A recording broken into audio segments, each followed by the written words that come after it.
Balasan Alina. Jawaban atas surat sepotong senja untuk pacarku. Sukap yang malang. Senja yang kau kirimkan sudah aku terima. Kukira sama, lengkap seperti ketika engkau memotongnya di langit yang kemerah-merahan itu. Lengkap dengan bau laut, desir angin, dan suara hempasan ombak yang memecah pantai.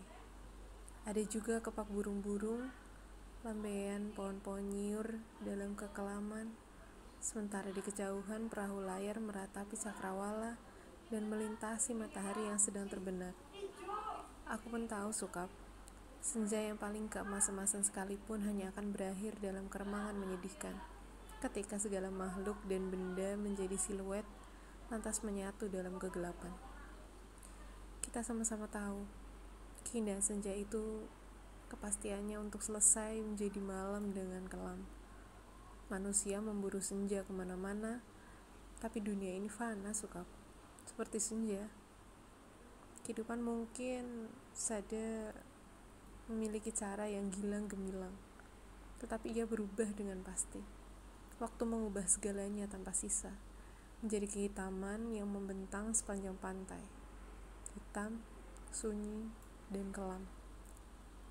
Rupa-rupanya dengan cara seperti itulah dunia mesti berakhir. Senja yang kau kirimkan telah menimbulkan bencana yang tak terbayangkan. Apakah engkau tahu suratmu yang baru sampai 10 tahun kemudian? Kau tidak akan tahu, Sukap.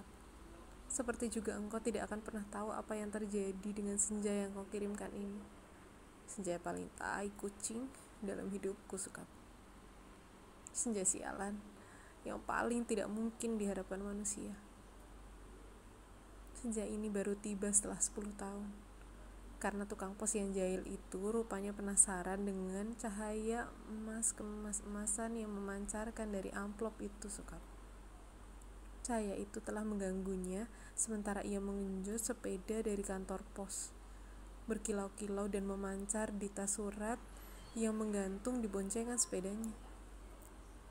Begitu rupanya sehingga cuaca siang hari menjadi kacau, angin menderu dan ombak terdengar menghempas-hempas meskipun ia bersepeda mendaki bukit Kapur.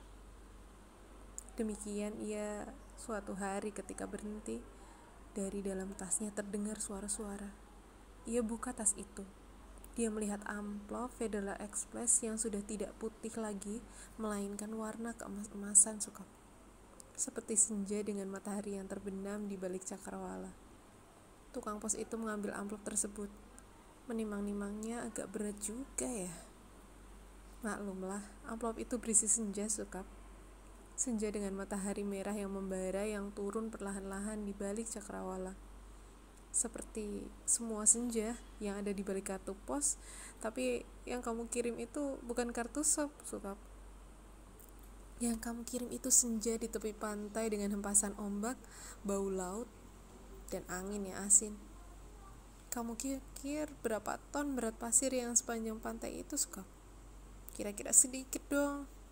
Masih lumayan tukang pos itu kuat mengenjot sepedanya mendaki Bukit Kapur. Buset, kalau anak-anak kecil tahu ada matahari terbenam dalam amplos yang lantas bagaimana? Kau tahu, Sukap? Anak-anak di daerah Bukit Kapur begini tidak punya mainan yang aneh-aneh seperti di kota. Mereka hanya tahu kambing, kerbau, ikan, dan belut, sungai, dan jagung. Nasi saja mereka jarang sentuh. Anak-anak yang tidak pernah tahu mainan robot berjalan dengan cahaya di dadanya, berkedip-kedip.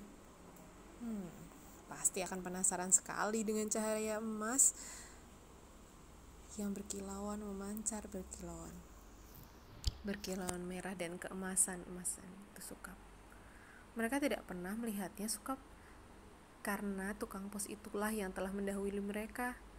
Dia menimang-nimang bungkusan berisi senja itu, mendengar-dengarkan dengan akhirnya mengintip. Tentu saja di dalam amplop itu dilihatnya senja, Sukap, senja terindah yang mungkin berlangsung di muka bumi ini. Dia mengintip dan terpesona. Dia membuka amplop itu.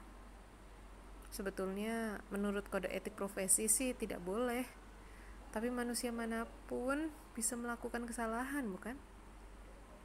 Dia buka terus amplop itu dan melihat senja dengan langit merah keemas-emasan di dalam sana, dan melihat mega-mega berpencar seperti perahu di danau, memberikan perasaan nyaman dan tenang. Siapa yang tidak suka dengan nyaman dan tenang di dunia ini, Sukap? Di sebuah dunia yang miskin, masih bersimbah darah pula.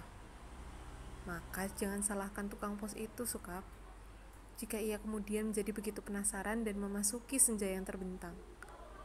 Tidak ada yang tahu apa nasib waktu.